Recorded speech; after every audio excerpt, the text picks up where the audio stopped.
And round 13 of the Ipswich Rugby League competition saw some interesting results in the fourth draw of the round as well. But we'll start off with looking at the West End Bulldogs and Swifts Bluebirds results from Saturday night, which kicked off the round. And it was one of the lowest scoring games in the Ipswich Rugby League competition so far. Yeah, well, obviously the rain came Saturday there and in the Saturday night, and I heard it was a little bit heavy down there at Daniels Park there, so it was more of a slog fest. So it was obviously a forwards dominated game there, so obviously a little bit of drop ball, but both teams defended well, and obviously 3 tries to 2. So well, Swifts have got a pretty decent forward pack there with Zeb and the boys, a fair bit of size around them. So for the Bulldogs to get through a game like that based on the forwards, they must be pretty happy with that. Randall will be smiling. Yeah, well, obviously a win after some narrow losses for both teams. Obviously Randall's happy got a win. Obviously Steve-O's probably not as happy there. I think that's about 6 losses in a row now with a freaking draw thrown in there. So they had a brilliant start to the season, but they haven't been losing losing by too much. That's the big thing there. So I think if you can just get them to play the full 80 there and get over the line, so they're a big chance still. He did say during the week that's the hardest task facing his team at the moment, is just putting in a full performance. They're playing fantastic football in patches, but then falling away too often. Yeah, well, the week before they played Goodna there, and I was there. Like I said, it was 26-24 with not long to go there, and Goodna racing 3 tries and blew the score out a little bit. So and Goodna's the top team of the competition, so they can match it with them, so they can match it with anybody.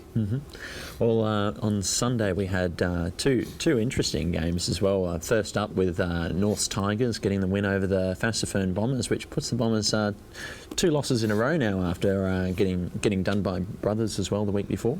Yeah, well, obviously Fassifern, without Ray there, they've lost that strike weapon there, would say they'll be relying more on Harold now to spark things, and obviously Scotty Island. So, and Drinker North, obviously Nobby would have been happy. He's had some heartbreaking draws and some losses too. Like they haven't been getting beaten by much also. So I'm sure Nobby would be very, very happy with a win, and obviously that keeps him up there in that 4th position, up towards there. And especially a decent win as well. It's pretty much doubled the Bombers' score, and to do it at home as well. They haven't had too much luck at home, unfortunately, which has been another cause for pain for poor Nobby. Yeah, well, obviously when the scores come through, we thought it was going to be a bit closer game, but obviously 36-18 shows that obviously North obviously did hit their forms, and if all balls go to hand there, they've got some weapons as well, like with obviously Brendan Marshall and that. So maybe that's a turning position for North. So. Yeah. Well, it does make the ladder look quite interesting as well, with West End on 22, North's 23, and Swifts on 23 as well. That's a very tight fight for 4th spot. Yeah, well, like I said, all the games this week don't concern West End, North, and Swifts, so they've all got to win against the top sides there. So. So with Swifts and Norths playing there, one of them's going to get a jump up there, and obviously West End, who play Brothers, who are one of the form teams of the competition at the moment. So very tight. So.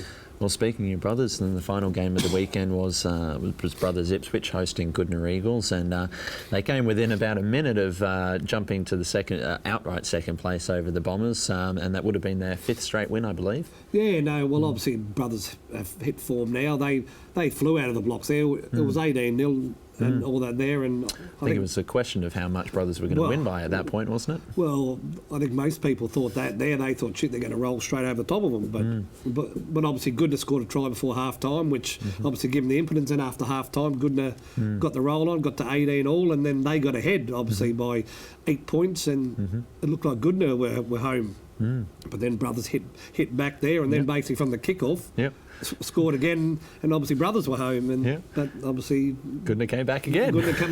So a bit of a topsy-turvy thing there. Obviously missed goal at the end there, but I think Goodna will be happy to get away with a draw. They would love the win, but obviously the draw, they'll be happy with that. Well, I did talk to the Goodna fullback Mitchell McNamee there at the end of the game, and it was him who got burnt by the captain Jack Botcher for the Brothers, who managed to put the Brothers in front there right at the end. So he was just relieved that that wasn't going to be the moment he was going to be replaying over and over during training this week. Yeah, well, obviously the ball came out out the back line and Jack Botcher ran through a hole. It was a huge hole.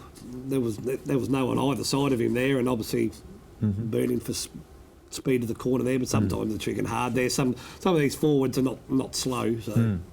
Well, I think Mitchell will have to be taking a bit more kicking practice from that right-hand side. Unfortunately, it let him down on the game, but definitely an interesting round of football for the weekend, and it does set up a fantastic run home for the finals for all the teams in the competition, with all 6 definitely in the shot with finals football in mind. So looking forward to this weekend and hopefully some more entertaining matches ahead. Yeah, well, obviously get out to all the games this week. Being good to have got a big game down there and the rest of them. So make sure you get out there. We've got the Legends of League Saturday there. So pop over the Legends of League, and then on the Sunday pop out to one of your local grounds. Yep, plenty of action going around, that's for sure.